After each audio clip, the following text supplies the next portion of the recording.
Hello दोस्तों, क्या हाल है। तारीख आज 2 नवंबर 2025, दिन संडे रविवार हो गया। हिंदी तिथि आज भी एकादशी रहेगी 7:30 बजे तक, उसके बाद शुरू होगी द्वादशी। और आइए बात करते हैं आज के मुख्य समाचार में देश भर की तमाम बड़ी खबरों पर नजर डालते हैं। देखिए दोस्तों, सबसे पहले तो एक श्रद्धांजलि। बीते दिन आंध्र प्रदेश के वेंकटेश्वर मंदिर में एक बड़ी दुर्घटना हो गई। भगदड़ मचने का मामला देखा गया जिसमें 10 श्रद्धालुओं की मौत हो गई। क्योंकि देव उठनी एकादशी के मौके पर यहाँ मंदिर में ज्यादा भक्तों की भीड़ थी, तो बताया जा रहा है कि रेलिंग टूट गई और इसी दौरान भगदड़ मचने में भीड़ ने कई लोगों को रौंद दिया। 10 लोगों की जान चली गई। आंध्र प्रदेश के श्रीकाकुलम का यह मामला है। मरने वालों में बताया जा रहा है कि 8 महिलाएं और 2 बच्चे हैं। इस घटना के बाद मंदिर मालिक पर गैर इरादतन हत्या का केस भी दर्ज हुआ। प्रधानमंत्री नरेंद्र मोदी ने भी घटना पर दुख व्यक्त करते हुए मृतकों को 2-2 लाख रुपए की सहायता राशि देने का ऐलान किया है और घायलों को 50,000 रुपए तक की सहायता राशि दी जाएगी। ईश्वर इन सभी मृतकों की आत्मा को शांति दे और इनके परिजनों को इस मुश्किल घड़ी में हिम्मत दे, हौसला दे। चलिए आगे बढ़ते हैं अपन खबरों में। देखिए, एक तो इस बार देव उठनी एकादशी का पर्व 2 दिन है। कल 1 नवंबर को भी था और आज 2 नवंबर को भी है। तो कई जगहों पर कल भी तुलसी विवाह, शालिग्राम विवाह आयोजित हुआ। देव दिवाली के मौके पर देश भर में लाखों दीपक जले और कई जगहों पर आज भी ये देव दिवाली का पर्व मनाया जाएगा। तो आप सभी देशवासियों को एक बार फिर से ढेर सारी हार्दिक शुभकामनाएं। चलिए अगला अपडेट देखिए।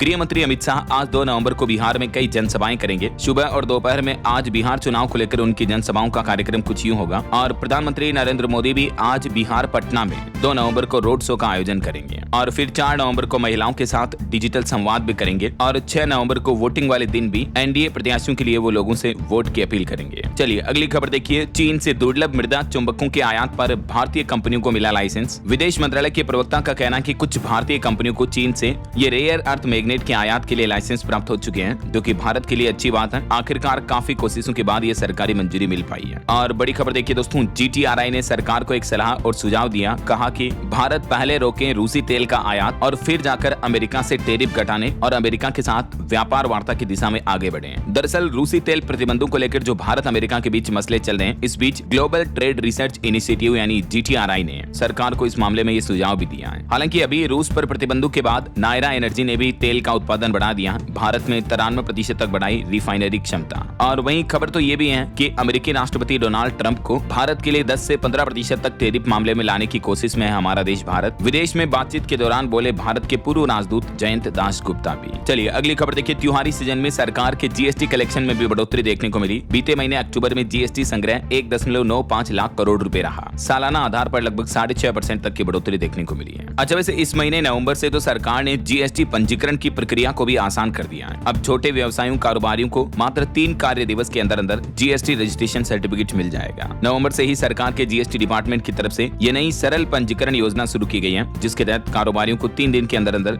जीएसटी रजिस्ट्रेशन प्रोसेस कंप्लीट मिल जाएगी और सर्टिफिकेट भी मिल जाएगा। 2.5 लाख रुपए से कम मंथली टैक्स वालों को ये फायदा होगा सरकार के इस नए नियम का, ना। चलिए अगला अपडेट देखिए। भारतीय रेलवे ने टिकट बुकिंग नियमों में बड़ा बदलाव किया। अब लोअर बर्थ का इन यात्रियों को मिलेगा फायदा। एडवांस रिजर्वेशन पीरियड में भी कटौती की है। रेल यात्रियों की सुविधा के लिए हाल ही में इंडियन रेलवे की तरफ से कुछ बदलाव किए हैं। अब लोअर अर्थ आवंटन, सोने के निर्धारित समय और अग्रिम आरक्षण अवधि में ये कटौती की गई है। और इसके तहत ये देखिए दोस्तों, लोअर बर्थ आवंटन में क्या क्या बदलाव किए गए हैं। अब इनके लिए वरिष्ठ नागरिक, 45 साल की आयु से ज्यादा की महिलाओं और गर्भवती माताओं बहनों को लोअर बर्थ की प्राथमिकता दी जाएगी बुकिंग के समय। वहीं आरक्षित कोचों में सोने के समय में भी बदलाव किया है। अब यात्री रात 10 बजे से लेकर सुबह 6 बजे तक अपनी निर्धारित बर्थ पर सो सकते हैं। और एडवांस रिजर्वेशन पीरियड में भी हाल ही में रेलवे ने कटौती की है। 120 दिन से घटाकर 60 दिन कर दिया है ना। चलिए अगला अपडेट देखिए। यूपीआई सिस्टम में भी एक बड़ा बदलाव होने जा रहा। 3 नवंबर से ही यूपीआई को लेकर कुछ नए नियम लागू होंगे। भारत में डिजिटल पेमेंट्स के सबसे बड़े प्लेटफॉर्म यूपीआई में एनपीसीआई की तरफ से महत्वपूर्ण बदलाव किए जा रहे हैं। इन बदलावों का मकसद है आपके ट्रांजैक्शन को और ज्यादा सुपरफास्ट और सिक्योर बनाना है। और इन नए नियमों के तहत अब से यूपीआई ट्रांजैक्शन को 2 भागों में विभाजित किया जाएगा, ऑथोराइज्ड ट्रांजैक्शन और डिस्प्यूट ट्रांजैक्शन। इससे रोजाना होने वाले सेटलमेंट साइकिल्स में विलंब को कम किया जा सकेगा और प्रक्रिया को और तेजी से पूरा किया जा सकेगा, है ना। अब इन दोनों तरह के ट्रांजैक्शन के लिए अलग अलग टाइमिंग तय की है एनपीसीआई ने। जानकारी आप देख सकते हैं। चलिए अगला अपडेट देखिए। केंद्रीय मंत्री का कहना कि भारत का लक्ष्य है साल 2030 तक 30 करोड़ टन क्रूड स्टील का उत्पादन क्षमता हासिल करना। और वहीं हवाई ईंधन पर खबर आ रही दोस्तों। जेट ईंधन की कीमतों में 1% तक की बढ़ोतरी हुई है, जिससे हो सकता है आपका हवाई सफर करना महंगा हो, क्योंकि एयरलाइंस कंपनियां अपने टिकट के रेट भी बढ़ा सकती हैं। और वहीं बीते दिन कॉमर्शियल एलपीजी गैस सिलेंडर में भी 5 रुपए प्रति सिलेंडर कटौती देखने को मिली है। नवंबर से और भी कई सारे बदलाव लागू हुए हैं। बैंक बैंक खाते में 4 नॉमिनी जोड़ पाएंगे आप। यूपीआई से टोल पेमेंट करना सस्ता होगा। कॉमर्शियल गैस सिलेंडर 5 रुपए से लेकर 6.5 रुपए तक घटे हैं। हालांकि घरेलू एलपीजी गैस सिलेंडर जो हमारे घरों में खाना बनाने के लिए काम में आता है उसके रेट में कोई बदलाव नहीं किया है। देश के प्रमुख शहरों में अभी घरेलू एलपीजी गैस सिलेंडर की कीमतें क्या चल रही हैं आप स्क्रीन पर देख सकते हैं। बाकी और भी दोस्तों नवंबर से हमारे देश में क्या सस्ता क्या महंगा हुआ इस बारे में एक डिटेल जानकारी वाला वीडियो कल दिन में मैंने डीएलएस न्यूज चैनल के ऊपर डाला है। अगर आपने नहीं देखा तो देख लीजिएगा, इसमें आपको ढेर सारी इंपोर्टेंट जानकारी मिल जाएगी। ठीक है ना। चलिए अगला अपडेट देखिए। 4 मंत्रियों के चलते दिल्ली सरकार ने राजधानी के लोगो की लॉन्चिंग टाल दी। अब मुख्यमंत्री रेखा गुप्ता ने एक बड़ा ऐलान किया। आपको पता होगा 1 नवंबर को दिल्ली दिवस के मौके पर इसका ऑफिशियल लोगो जारी होने वाला था, लेकिन फिलहाल इसे टाल दिया गया है। मुख्यमंत्री रेखा गुप्ता का कहना है कि ये लोगो का अनावरण तभी होगा जब सभी कैबिनेट के मंत्री मौजूद होंगे। और दिल्ली में एक चौंकाने वाली रिपोर्ट भी सामने आ रही देखिए आपकी होने वाली मौतों का 15% कारण जो है वो वायु प्रदूषण है। Global burden of disease GBD के नवीनतम आंकड़ों के विश्लेषण में वैज्ञानिकों ने ये चौंकाने वाला खुलासा किया है कि वायु प्रदूषण दिल्ली वासियों के लिए स्वास्थ्य के लिए सबसे बड़ा खतरा बना हुआ है। और अध्ययन में ये भी कहा गया है कि दिल्ली में हर 7 में से 1 मौत प्रदूषित हवा से जुड़ी है। देखिए जरा 2023 साल में होने वाली सभी मौतों का लगभग 15% हिस्सा जो है वो वायु प्रदूषण की वजह से रहा। देखिए और इसी पोल्यूशन को कम करने के लिए अब दिल्ली सरकार ने नवंबर से कुछ नई पाबंदियां भी लगाई है। देखिए दिल्ली में अब से दूसरे राज्यों के पुराने वाहनों की एंट्री बैन रहेगी। BS3 के कॉमर्शियल व्हीकल की एंट्री रोकी गई। पोल्यूशन रोकने के लिए ये फैसला लिया है। फिलहाल केवल इन वाहनों को दिल्ली में आने की परमिशन होगी। सभी BS4 petrol diesel vehicle, BS6 वाले, इसके अलावा CNG और LNG इलेक्ट्रिक व्हीकल को राजधानी में घुसने की परमिशन होगी। बाकी की तरह के पोल्यूशन फैलाने वाली गाड़ियों पर प्रतिबंध रहेगा। और राजधानी में ये BS3 वाहनों की एंट्री रोकने के लिए टीमें भी गठित की गई हैं। गाड़ी मालिकों को मोबाइल पर मैसेज भी भेजे जा रहे हैं। जितने भी BS3 कॉमर्शियल व्हीकल हैं उनकी अब राजधानी में एंट्री बैन रहेगी। बॉर्डर पर 84 टीमें नजर रखेगी, है ना। अच्छा वैसे दिल्ली को लेकर एक और चर्चा इस बात पर भी चल रही है कि दिल्ली का नाम बदलकर इंद्रप्रस्थ किया जाएगा। गृह मंत्री अमित शाह को इस बारे में एक चिट्ठी भी लिखी। एक बीजेपी MP ने यह मांग उठाई। भाजपा सांसद बोले कि दिल्ली का नाम तो इंद्रप्रस्थ होना चाहिए। उन्होंने कहा कि दिल्ली शहर का इतिहास पांडवों से जुड़ा है। स्टेशन और एयरपोर्ट के भी नाम बदले जाए। अब ये भी मुद्दा काफी चर्चा का विषय बन रहा है। चलिए अगला अपडेट देखिए। प्रधानमंत्री नरेंद्र मोदी ने स्वस्थ नारी सशक्त परिवार अभियान के तहत गिनीज वर्ल्ड रिकॉर्ड बनाने की सराहना भी की। सरकार के इस अभियान ने हाल ही में 3 नए Guinness book of world record अपने नाम किए हैं और इन रिकॉर्ड्स में क्या क्या उपलब्धि हासिल की देख सकते हैं आप जानकारी भी। वहीं प्रधानमंत्री ने हरियाणा, मध्य प्रदेश, छत्तीसगढ़ समेत कई राज्यों के स्थापना दिवस पर राज्यों को शुभकामनाएं भी दी। और इन राज्यों के स्थापना दिवस के मौके पर PM मोदी ने छत्तीसगढ़ राज्य का दौरा किया और छत्तीसगढ़ में शांति शिखर का भी लोकार्पण किया। PM नरेंद्र मोदी ने छत्तीसगढ़ के नवा रायपुर में राज्य के नए विधानसभा भवन का उद्घाटन भी किया। और वहीं छत्तीसगढ़ में देश के पहले डिजिटल ट्राइबल म्यूजियम शहीद वीर नारायण सिंह स्मारक सह संग्रहालय का भी लोकार्पण किया PM नरेंद्र मोदी ने। PM ने अपने छत्तीसगढ़ दौरे के दौरान कुल 14,260 करोड़ से भी ज्यादा का परियोजनाओं का उद्घाटन शिलान्यास किया। और अपने संबोधन में यहाँ छत्तीसगढ़ में PM मोदी बोले, लाल झंडे की जगह शान से लहरा रहा तिरंगा। छत्तीसगढ़ राज्योत्सव में कहा कि कुछ लोग संविधान का दिखावा करते हैं। उनकी सुरक्षा में तैनात एक आरक्षक की भी मौत हो गई। दरअसल नक्सलवाद के आतंक के खात्मे को लेकर PM ने कहा कि लाल झंडे की जगह आज शान से तिरंगा लहरा रहा है। छत्तीसगढ़ राज्योत्सव में PM मोदी ने ये बड़ी बातें कही, देख सकते हैं आप डिटेल। चलिए अगला अपडेट देखिए। एक बड़ी खबर, भारतीय मूल के एक बिजनेसमैन ने इंटरनेशनल बैंकों से बड़ी धोखाधड़ी की। ब्लैक रॉक जैसे बैंकों से लगभग 4,500 करोड़ के फ्रॉड का आरोप लगा इन पर। नाम है बंकिम ब्रह्म भट्ट। ये भारतीय मूल के टेलीकॉम बिजनेसमैन है जिन पर ये इंटरनेशनली धोखाधड़ी के आरोप लगे हैं। और खबर देखिए, फेस्टिव सीजन के मौके पर भारत के UPI डिजिटल पेमेंट ट्रांजैक्शन ने नया रिकॉर्ड बनाया। बीते महीने अक्टूबर में UPI से 27 लाख करोड़ का लेन देन हुआ, जिसमें सालाना आधार पर 25% की ग्रोथ देखी गई। और खबर है, कर्नाटक के मुख्यमंत्री सिद्धारमैया बोले कि मोदी सरकार जबरन हम पर हिंदी थोप रही है, कन्नड़ की उपेक्षा हो रही है। वो बोले कि हिंदी और अंग्रेजी इन भाषाओं से हमारे बच्चों की प्रतिभा घट रही है। देखिए कर्नाटक के मुख्यमंत्री ने एक बार फिर से ये भाषा विवाद को लेकर इस तरह के विवादित बयान दिए हैं। दोस्तों भाषा क्या है? बस सिर्फ एक कम्युनिकेशन का मीडियम है ताकि हम सूचनाओं को एक व्यक्ति से दूसरे व्यक्ति के पास पहुंचा सके, राइट। हम किसी से बातचीत कर सके भाषा के माध्यम से। तो लैंग्वेज को लेकर मेरी नजरों में मतलब पॉलिटिक्स करना बहुत ही गलत है और घटिया राजनीति है। हमारे भारत में तो जितनी भी अलग अलग तरह की भाषाएं हैं, हमको सभी भाषाओं का सम्मान, आदर, सत्कार करना चाहिए। और जैसा कि हम सभी जानते हैं कि अंग्रेजी, इंग्लिश भाषा वर्ल्ड वाइड ग्लोबल है, तो हमें टेक्नोलॉजी के साथ, जमाने के साथ आगे बढ़ने के लिए अंग्रेजी को भी ध्यान में रखना चाहिए। इसको बिल्कुल ही नकार कर, इग्नोर करके हम दुनिया से पीछे रहेंगे, राइट। आपके क्या ख्याल है इस बारे में? भाषाओं को लेकर जो आए दिन हमें गंदी पॉलिटिक्स देखने को मिलती है, तो आपकी राय विचार कमेंट करके बताइएगा जरूर। अभी मैं ज्यादा नहीं बोलूंगा वरना आप कहोगे यार पॉलिटिकल भाषण देने लग गए DLS भाई। चलिए फिलहाल आगे बढ़ते हैं अपन खबरों में। देखिए खबर आ रही है कि राजस्थान में इस साल 108 सालों बाद सबसे ज्यादा बारिश देखने को मिली। तो वहीं हिमाचल प्रदेश में भी बर्फबारी की वजह से कई जगहों पर तापमान -1.2 डिग्री सेल्सियस तक पहुंच चुका है। मौसम विभाग का कहना है कि देश में अभी कड़ाके की सर्दी पड़ने में थोड़ी देर है। अभी तो नवंबर महीने की शुरुआत में कई और राज्यों में बारिश के भी आसार रहेंगे। आगे मैं आपको बताऊंगा और भी पूरे मौसम समाचार विस्तार से। फिलहाल देखिए अगला अपडेट। केरल सरकार ने बड़ी घोषणा की और कहा कि केरल में अत्यधिक गरीबी खत्म हो चुकी है, मतलब एक्सट्रीम पुअर्टी जो है वो केरल से बिल्कुल खत्म हो चुकी है और इस तरह का देश का पहला राज्य बन चुका है केरल राज्य। केरल के मुख्यमंत्री पिनराई विजयन ने खुद विधानसभा में इस बात की घोषणा की। हालांकि विपक्ष ने उनका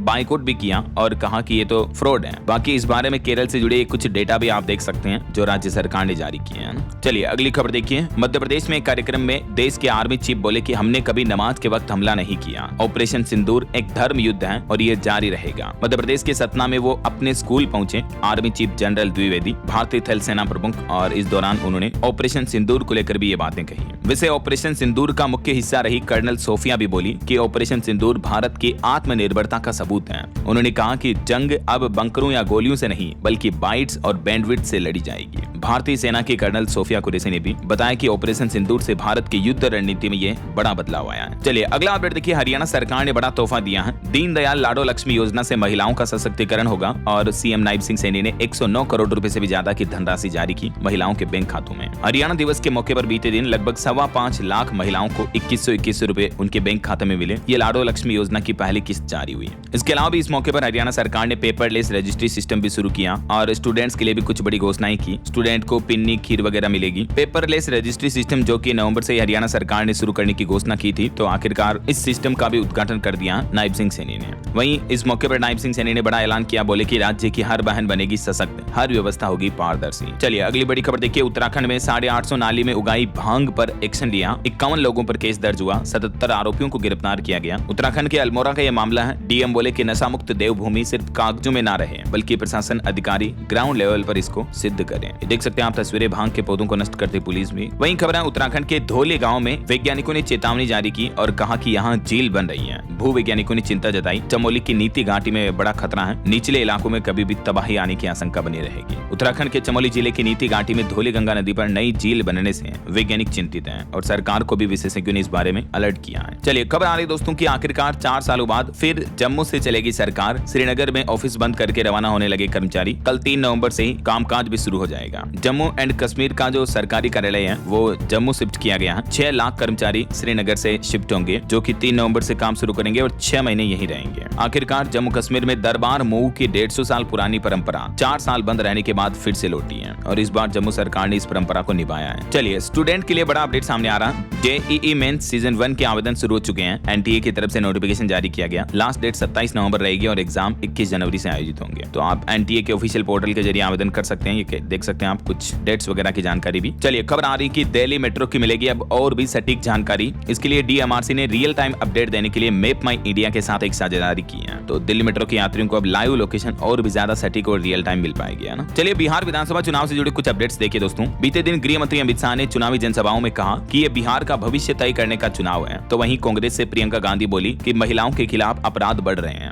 मोकामा हत्याकांड में इलेक्शन कमीशन ने ग्रामीण एसपी और एसडीएम को हटाया। वहीं एक चौंकाने वाली खबर तो ये सामने आ रही कि बिहार चुनाव में नकदी, शराब और नशीले पदार्थों का काला खेल अभी भी जारी है। 102 करोड़ के सामान जब्त हुए। अब तक 985 लोगों को गिरफ्तार भी कर लिया गया इस मामले में। और बिहार के मुजफ्फरपुर में जनसभा को संबोधित करते हुए नीतीश कुमार भी बोले कि महिलाओं को दिए 10-10 हजार रुपए कभी वापस नहीं लेगी सरकार। वैशाली में भी नीतीश ने कहा कि 1.5 करोड़ महिलाओं को ये राशि दी गई। जब तक महिलाएं आएंगी हम देते रहेंगे और ये पैसे सरकार वापस कभी नहीं लेगी। वहीं बड़ी खबर देखिए, बिहार में दुलार चंद हत्याकांड का मुख्य आरोपी अनंत सिंह आधी रात को बाढ़ से गिरफ्तार किया गया। 150 से ज्यादा पुलिसकर्मी घर पहुंचे थे। एसएसपी बोले कि मर्डर के वक्त मौजूद थे ये बाहुबली। मोकामा में आरजेडी नेता दुलार चंद की जो हाल ही में हत्या कर दी गई थी, तो इस मामले में पटना पुलिस ने देर रात बाहुबली अनंत सिंह को उनके घर से गिरफ्तार कर लिया। इस ऑपरेशन को पटना एसएसपी कार्तिकेय शर्मा लीड कर रहे थे और रात 2 बजे सीजीएम के सामने पेश किया गया। और वहीं खबर आ रही दोस्तों की 4 नवंबर से पश्चिम बंगाल में भी चुनाव आयोग की तरफ से एसआईआर की शुरुआत होगी। इससे पहले टीएमसी ने मेगा प्लान बनाया। सड़क पर उतरेंगे ममता और अभिषेक। चुनाव आयोग ने जो हाल ही में घोषणाएं की थी, तो उसके तहत बंगाल में 4 नवंबर से ये मतदाता सूची का विशेष पुनरीक्षण शुरू हो रहा है। तो बंगाल सरकार ने इसका विरोध करने का प्लान भी बनाया है। जुलूस वगैरह निकालेंगे अपनी कुछ मांगों को लेकर। बीते दिन भी पश्चिम बंगाल में एसआईआर ट्रेनिंग का भी विरोध देखा गया। बीएलओ बोले कि प्रशासनिक और सुरक्षा व्यवस्थाएं ठीक नहीं है। ट्रेनिंग को ऑन ड्यूटी भी नहीं मान रही है सरकार। तो इस मामले पर भी कर्मचारियों की मांग है। शिक्षकों ने ड्यूटी की मान्यता और सुरक्षा का हवाला चुनाव आयोग से मांगा है। और इधर विपक्ष ने एक और प्लान बनाया। 4 नवंबर को सड़कों पर उतरेगी तृणमूल कांग्रेस भी। मतदाता सूची पुनरीक्षण के खिलाफ भारी विरोध प्रदर्शन करने का प्लान किया गया है। और वहीं देखिए महाराष्ट्र में राज ठाकरे ने कहा कि मेरे पास फर्जी वोटर्स की लिस्ट है।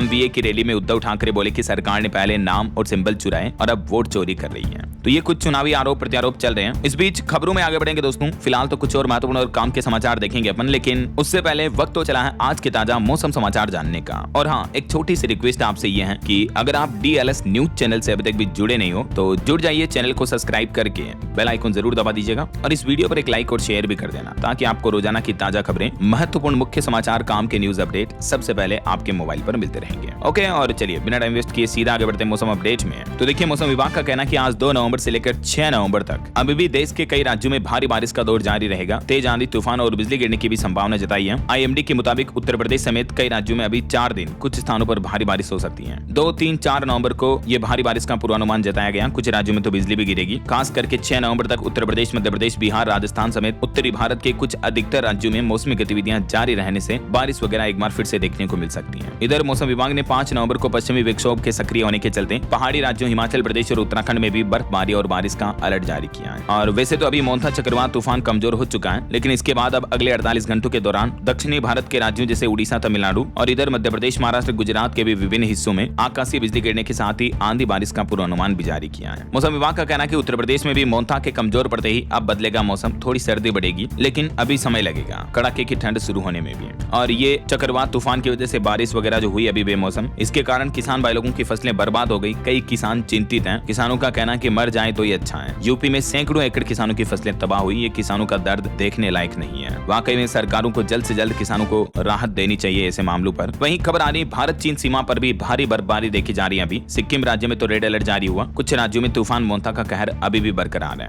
और राजस्थान में का तो मैंने आपको बताया 108 सालों बाद इस साल सबसे ज्यादा बारिश देखने को मिली। और राजस्थान में वैसे इस महीने नवंबर में भी बारिश का अलर्ट है। सामान्य से ज्यादा ही होगी बरसात। कुछ जिलों में कोहरा पड़ने लगा। सुबह सुबह कोहरे के कारण विजिबिलिटी भी 15 मीटर रही। ये तस्वीरें आप देख सकते हैं बूंदी, नागौर वगैरह की भी। बीते कुछ सालों में राजस्थान के मौसम का पूरा वेदर पैटर्न ही बदल गया। 125 साल के इतिहास में इस साल दूसरी बार सबसे भारी बारिश देखने को मिली है। वहीं बात करें मध्य प्रदेश की तो देखिए आप अक्टूबर महीने में मध्य प्रदेश में भी लगभग 3 इंच बारिश देखने को मिली, जो कि 121% ज्यादा है। और 2 साल बाद सबसे ज्यादा भीगा MP राज्य भी है। और नवंबर में भी बारिश और ठंड का ट्रेंड मध्य प्रदेश में मिक्स देखने को मिलेगा। बिहार में मौसम विभाग का कहना है कि मोन्था का असर कुछ अभी भी बरकरार है। इसके चलते तेजस्वी, प्रियंका और पवन सिंह की जनसभाएं भी रद्द हुई। पटना समेत बिहार के 5 जिलों में अभी भी भारी बारिश का अलर्ट है और 26 जिलों में सामान्य चेतावनी भी है। बिहार के मोतिहारी और बांका में तो एक लोगों की जान भी चली गई। ये बिहार के मानचित्र में आप देख सकते हैं। कुछ जिलों में ऑरेंज चेतावनी और बाकी 26 जिलों में मध्य बिहार के अधिकतर जिलों में भारी बारिश का अलर्ट रहेगा। इधर देखिए पंजाब में भी 5-6 नवंबर को बारिश होने की चेतावनी। तापमान में गिरावट आई, लेकिन रातें अभी भी गर्म है। पंजाब के बठिंडा का AQI भी 200 के पार चल रहा है, यानी प्रदूषण भी काफी ज्यादा बढ़ा हुआ है। और पहाड़ी राज्य हिमाचल में भी 4-5 नवंबर को बारिश और बर्फबारी के आसार रहेंगे। 3 जिलों में कोहरा छाया, 100 मीटर तक विजिबिलिटी गिरी। हिमाचल के 2 शहरों में तो तापमान अभी माइनस में चल रहा है। मौसम विभाग का कहना है कि अरब सागर के डिप्रेशन की वजह से गुजरात में भी एक बार फिर से बेमौसम बारिश देखने को मिलेगी। अगले सप्ताह तक फिर बारिश के हालात सुधरेंगे, मौसम में थोड़ा सुधार देखने को मिलेगा।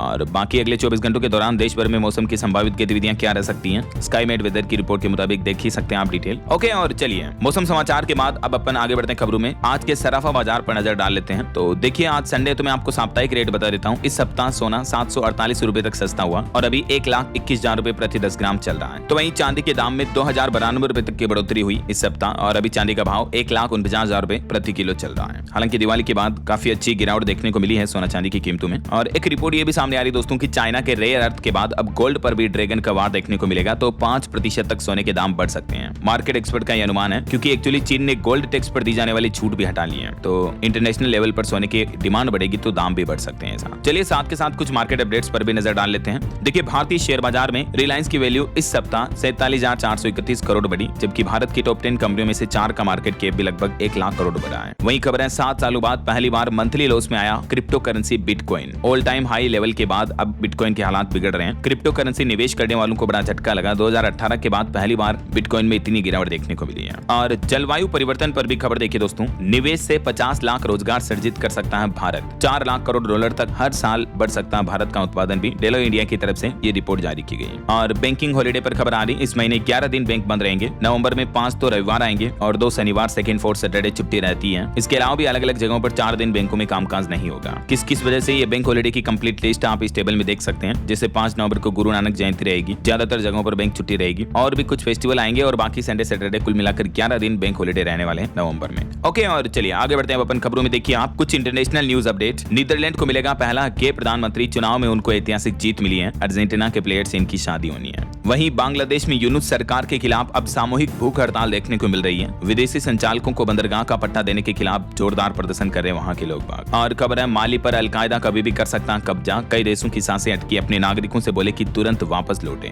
अफ्रीकी महाद्वीप में स्थित माली पर अलकायदा के कब्जे की आशंकाएं बढ़ती जा रही हैं। और इस बार पाकिस्तान ने भारत के लगभग 2100 सिखों को भी तीर्थ यात्रा के लिए वीजा दिया है। मई में दोनों देशों के बीच जो सैन्य टकराव देखने को मिला, उसके बाद पहली बार इतनी बड़ी संख्या में श्रद्धालु पाकिस्तान की यात्रा कर सकेंगे। वहीं देखिए यूक्रेन ने मॉस्को में फिर से ड्रोन अटैक किया, 400 किलोमीटर लंबी फ्यूल पाइपलाइन को निशाना बनाया। और देखिए अमेरिका की खुफिया निदेशक ने एक चौंकाने वाला खुलासा किया। वो खुद बोले कि हम हमेशा दूसरे देशों की सरकारें गिराने में दखल देते रहे हैं। देखिए उन्होंने खुद अमेरिका की एक काली सच्चाई बताई। अमेरिका की खुफिया प्रमुख तुलसी गबार्ड ने एक बड़े सुरक्षा सम्मेलन में कहा कि अब अमेरिका किसी दूसरे देश की सरकार नहीं गिराएगा और न ही वहां अपना शासन स्थापित करेगा। राष्ट्रपति डोनाल्ड ट्रंप की दूसरे कार्यकाल में यही नीति रहेगी। वहीं इधर देखिए ट्रंप से टकराने वाले कनाडाई प्रधानमंत्री ने भी माफी मांगी टेरिफ के खिलाफ जो उन्होंने विज्ञापन चलाया था, जिससे नाराज होकर आपको पता होगा डोनाल्ड ट्रंप ने 10% एक्स्ट्रा टेरिफ लगा दिया था कनाडा पर। तो आखिरकार कनाडा के प्रधानमंत्री मार्क कार्नी ने राष्ट्रपति डोनाल्ड ट्रंप से माफी मांग ली है। इसके पीछे वजह एक विज्ञापन था। वहीं खबर देखिए दोस्तों, जेमका में लोग कीचड़ और मलबे में खाना ढूंढने को मजबूर हैं। तूफान मेलिसा के बाद भूख प्यास से परेशान है। बाढ़ का पानी भर गया लोगों के घरों में, जानवर भी सड़ने लगे।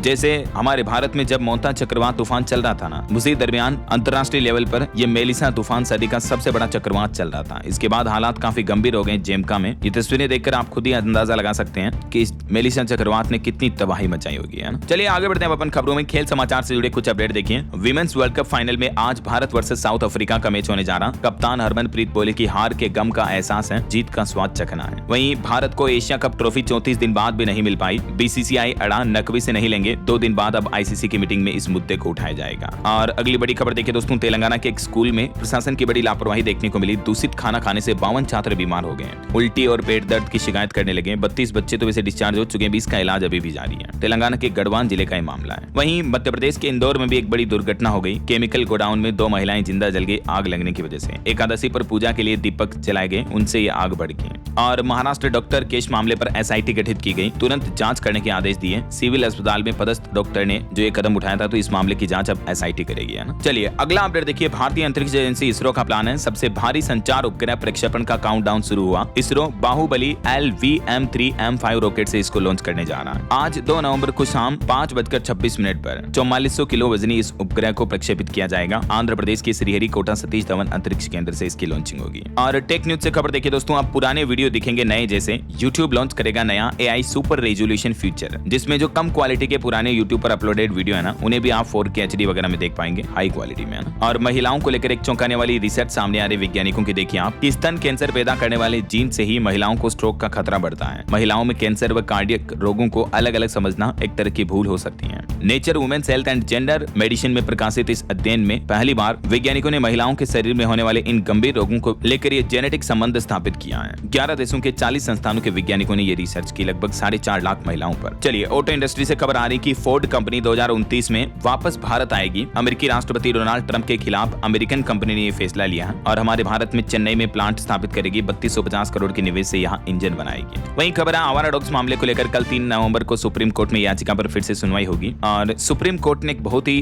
भावुक कर देने वाला फैसला सुनाया। देखिए आप, एक केस का फैसला सुनाते हुए सुप्रीम कोर्ट ने कहा कि कभी कभी कानून को न्याय के आगे भी झुकना पड़ता है। और इस टिप्पणी के साथ ही पोक्सो केस को भी खारिज कर दिया सुप्रीम कोर्ट ने। दरअसल ये पूरा एक तो मामला तो पोक्सो का था, ठीक है। लड़की 18 साल से कम उम्र की है और लड़की एक बच्चे को भी जन्म दे देती है। अब 18 साल से कम उम्र की लड़की है तो जाहिर सी बात है पोक्सो का मामला लगेगा, राइट। लेकिन सुप्रीम कोर्ट ने जब इस केस की सुनवाई की तो पता चला कि इसमें जो अभियुक्त और पीड़िता, यानी वो जो लड़का लड़की था जिनके बीच संबंध बने, उन दोनों का विवाह हो चुका था और दोनों ने सहमति से वैवाहिक जीवन जीते हुए बच्चे को जन्म दिया और एक परिवार के साथ रह रहे हैं, ना कि लड़की के साथ, महिला के साथ किसी तरह की जोर जबरदस्ती हुई है, समझ रहे हो। तो इस व्यवहारिकता और सहानुभूति के संतुलित संयोजन को अपनाते हुए इस मामले पर सुप्रीम कोर्ट ने कहा कि ये मामला पोक्सो में नहीं माना जाएगा और इस मामले को पोक्सो से खारिज कर दिया है। और अभियुक्त और पीड़िता दोनों के इस परिवार को ध्यान में रखते हुए सुप्रीम कोर्ट ने उस लड़की की आपराधिक सजा भी रद्द कर दी और अदालत ने कहा कि वह परिवार का भरण पोषण सम्मान पूर्वक करें। सुप्रीम कोर्ट ने कहा कि कानून को भी न्याय के लिए कभी कभी झुकना चाहिए। मतलब एक मानवीयता भरा फैसला सुनाया, देख रहे हो ना। चलिए अगला अपडेट आ रहा। 7 नवंबर को 2 दिवसीय दौरे पर उत्तर प्रदेश काशी आएंगे पीएम नरेंद्र मोदी। खजुराहो वंदे भारत ट्रेन को भी हरी झंडी दिखाएंगे। और वैसे यूपी को कुल 2 वंदे भारत ट्रेनें मिलने जा रही है। रेलवे की ओर से सहारनपुर वासियों को भी ये बड़ी सौगात दी गई है। लखनऊ से सहारनपुर के लिए नई वंदे भारत एक्सप्रेस ट्रेन 7 नवंबर से दौड़ेगी और साथ ही वाराणसी से प्रयागराज होकर खजुराहो तक भी 7 नवंबर से वंदे भारत एक्सप्रेस चलेगी। चलिए अगला अपडेट आ रहा। देश की राजधानी दिल्ली में कठिन रहेंगे अगले 3 दिन। आसमान में स्मोक की चादर छाई और लगातार 19वें दिन भी दिल्ली की हवा इतनी खराब रही कि लोगों का सांस लेना भी मुश्किल हो रहा है। वहीं दिल्ली में लोगों को लेकर एक चौंकाने वाली रिपोर्ट भी आ रही है कि दिल्ली एनसीआर के 75% घरों में इस वक्त कोविड फ्लू जैसे लक्षण दिख रहे हैं। जैसे मौसम में बदलाव आता है, प्रदूषण बढ़ने के साथ ही वायरस, बीमारियां, ये मामले भी काफी ज्यादा बढ़ने लगे हैं। और बड़ी खबर देखिए, दिल्ली में अवैध होर्डिंग्स को लेकर भी कोर्ट सख्त हुआ। 4 सप्ताह में सरकार, एमसीडी और पुलिस से मांगा हलफनामा। चलिए खबर देखिए, सुप्रीम कोर्ट के आदेश पर उत्तराखंड के थानों में लगे 996 सीसीटीवी। वहीं बीते दिन लद्दाख में भूकंप के झटके भी महसूस हुए। रिएक्टर स्केल पर तीव्रता 4.1 रही। गनीमत रही कि किसी तरह का जान माल नुकसान नहीं हुआ। और देखिए, हिमाचल पर्यटन निगम के 51 होटलों में 20 दिसंबर तक मिलेगी बड़ी छूट। एचपीटीडीसी ने विंटर डिस्काउंट का ऐलान किया है। और खबर देखिए, लो पाठ्यक्रम में ईडब्ल्यूएस की 10% आरक्षण की मांग वाली याचिका को कोर्ट ने खारिज कर दिया। पंजाब हरियाणा हाईकोर्ट ने कहा कि रिजर्वेशन नीतिगत फैसला है, इसमें न्यायिक दखल देना कोई औचित्य नहीं होगा।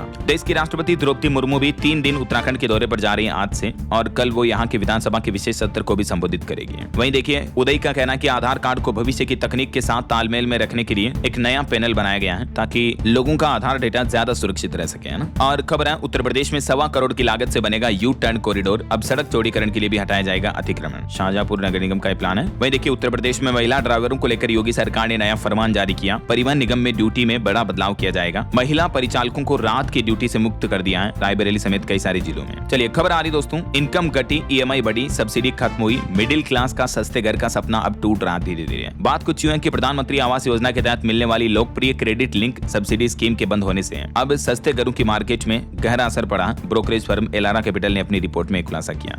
और खबर देखिए, 2000 रुपए के नोटों को लेकर आरबीआई ने ताजा अपडेट जारी किया। बताया कि कितने नोट वापस आ गए और कितने अभी भी मार्केट में घूम रहे हैं। तो रिजर्व बैंक का कहना है कि अब तक 98.37% नोट सिस्टम में लौट चुके हैं और अब मार्केट में सिर्फ 5800 करोड़ रुपए के मूल्य के 2000 के नोट वापस सर्कुलेशन में बचे हैं। लेकिन ये नोट अभी भी लीगल टेंडर यानी वैध हैं। वहीं खबर है, पंजाब सरकार ने रोहू को घोषित किया स्टेट फिश। 200 रुपए प्रति किलो इसका भाव है। जलीय संरक्षण को बढ़ावा देने के लिए पंजाब सरकार ने बड़ा ऐलान किया है। और खबर देखिए, अब आसान हुआ पीएफ रजिस्ट्रेशन। सरकार लाई कर्मचारी नामांकन योजना 2025। केंद्रीय भविष्य निधि आयुक्त रमेश कृष्णमूर्ति का कहना है कि जल्द ही ईपीएफओ 3.0 प्लेटफॉर्म लॉन्च किया जाएगा, जो कि पीएफ खाता से जुड़े कामकाज को और भी ज्यादा तेज, पारदर्शी और सुलभ बनाएगा। नवंबर से ही ये पीएफ से जुड़ी नई योजना भी लागू हो चुकी है, जिसके तहत अगर किसी नियोक्ता ने पहले कर्मचारी के वेतन से ईपीएफ का हिस्सा नहीं काटा है तो उसे अब इस हिस्से का भुगतान करने की जरूरत नहीं होगी, बल्कि सिर्फ 100 रुपए का नामात्र जुर्माना देना होगा। श्रम मंत्रालय की तरफ से ये जानकारी दी गई। इसके अलावा भी ईपीएफओ का जो नया प्लेटफॉर्म लॉन्च होगा, जिसमें आपको कई सारी नई डिजिटल सुविधाएं भी मिलेगी, है ना। देख सकते हैं आप डिटेल। और वहीं खबर आ रही कि ब्लिंकिट और इंस्टामार्ट को टक्कर देने के लिए जेप्टो ने अपने सारे प्लेटफॉर्म चार्जेस हटा दिए हैं। जी हाँ, जेप्टो पर अब अगर आप 99 रुपए से ऊपर का ऑर्डर करते हो तो डिलीवरी बिल्कुल फ्री होगी।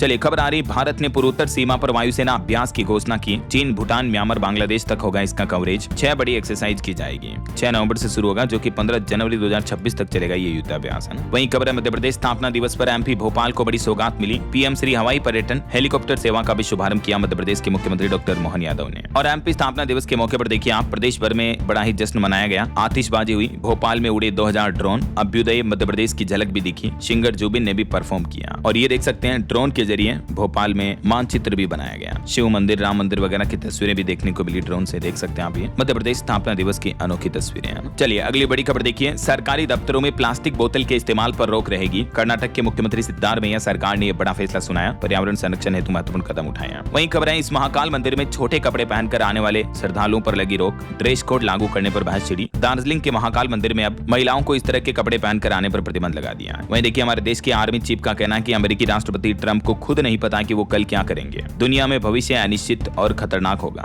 और भारत के फार्मा सेक्टर पर एक चौंकाने वाली रिपोर्ट आ रही। देखिए आप, भारत की फार्मास्यूटिकल इंडस्ट्री की ताकत, दुनिया का सबसे बड़ा फार्मेसी हब बन चुका हमारा देश इंडिया। हर तीसरी दवा जो है दुनिया को वो भारत से मिलती है, तभी तो आज फार्मेसी ऑफ द वर्ल्ड कहा जाता है भारत को। चलिए दोस्तों, अब अपन कुछ और स्टेट न्यूज अपडेट देख लेते हैं फटाफट से। देखिए, राजस्थान के एक कोर्ट के जज ने फैसला सुनाते हुए आदेश में रामचरितमानस की चौपाई लिखी और कहा कि स्त्री पर बुरी नजर डालने वाले को मारने में कोई पाप नहीं है। एक नाबालिग से रेप करने वाली को उम्र कैद की सजा भी सुनाई पाली कोर्ट के जज साहब ने। और खबर है राजस्थान उदयपुर में आरबीआई गवर्नर संजय मल्होत्रा बोले कि डिजिटल अरेस्ट से सावधान रहें। पहले हमारे समय 7% महिलाएं अधिकारी बनती थी, लेकिन अब करीब 50% महिलाएं अधिकारी बन रही हैं। और वहीं देखिए, राजस्थान में एक बड़ी रेल दुर्घटना होते होते टल गई। दिल्ली जयपुर गरीब रथ के कोच के नीचे आग लग गई। हालांकि गनीमत रही कि किसी तरह की कोई घटना नहीं हुई। और देखिए, राजस्थान में स्लीपर बसें दूसरे दिन भी बंद रही। 600 की जगह अब बस संचालकों ने 3500 रुपए का किराया वसूलना शुरू कर दिया है। राजस्थान में भर्ती परीक्षाओं को लेकर भी नई गाइडलाइन जारी हुई, जो कि वीडियो एग्जाम से ही लागू होगी। स्टूडेंट्स के लिए एग्जाम में कपड़े पहनने को लेकर ये नई गाइडलाइन जारी की है। पुरुष क्या पहन सकेंगे, महिलाएं क्या पहन सकेगी, डिटेल्स आप देख सकते हैं। और वहीं राजस्थान सरकार का प्लान है, खत्म होगा 2 बच्चे पैदा करने वाला कानून। कांग्रेस बोली कि बेरोजगारी बढ़ेगी इससे तो। और नकली घी पर एक बड़ी खबर देखिए, 250 रुपए में घी बनाकर 600 रुपए में बेच रहे हैं। बड़ी बड़ी कंपनियों डेयरियों के नाम से ये घी की पैकिंग करके बेची जा रही है। राजस्थान के जोधपुर में पुलिस ने ये नकली घी के कारोबार का बड़ा खुलासा किया, देख सकते हैं। वहीं खबर आ रही है, राजस्थान कर्मचारी संयुक्त महासंघ निकालेगा संघर्ष चेतना यात्रा और इसमें ओपीएस यानी पुरानी पेंशन योजना बहाली समेत कई मांगों को लेकर आंदोलन किया जाएगा। चलिए खबर देखिए, मध्य प्रदेश हाईकोर्ट का कहना है कि प्रजनन अनुच्छेद 21 के तहत मौलिक अधिकार है किसी भी महिला या लड़की का। दरअसल मध्य प्रदेश हाईकोर्ट ने एक मामले की सुनवाई की, जिसमें पन्ना की एक रेप पीड़िता ने गर्भपात यानी अबॉर्शन कराने से मना कर दिया था। ठीक है, वो चाहती थी कि उसकी गर्भावस्था जारी रहे, तो हाईकोर्ट ने भी जारी रखने का आदेश पारित कर दिया, कानून की ये सेक्शन का उदाहरण देते हुए। वहीं देखिए, मध्य प्रदेश का एक नया अभ्यारण्य ओंकारेश्वर के नाम किया गया, डूब क्षेत्र सेंचुरी से बाहर रहेगा, मुख्यमंत्री ने घोषणा की है। और मौसम विभाग ने उत्तर प्रदेश के 18 जिलों में आज भी भारी बारिश का अलर्ट जारी किया है। बारिश की वजह से किसानों की फसलें काफी खराब हुई, देख सकते हैं आप तस्वीरें। इन 18 जिलों में, पूर्वी उत्तर प्रदेश में ज्यादातर जिलों में बारिश की गतिविधियां देखने को मिलेगी। चलिए, स्टूडेंट के लिए अपडेट आ रहा, क्लेट परीक्षा के लिए पंजीकरण करने का एक और मौका है। 7 नवंबर तक बढ़ाई गई आवेदन की अंतिम तारीख। ओके, और चलिए दोस्तों, अंत में आज के राशिफल पर नजर डाल लेते हैं। देखिए, कर्क राशि वालों के बिजनेस में नई डील हो सकती है और कन्या राशि के लोगों को भी सितारों का साथ मिलेगा। और भी कुछ अलग अलग राशियों का राशिफल आप देख सकते हैं स्क्रीन पर। और हाँ दोस्तों, आप मुझे कमेंट करके बताइए कि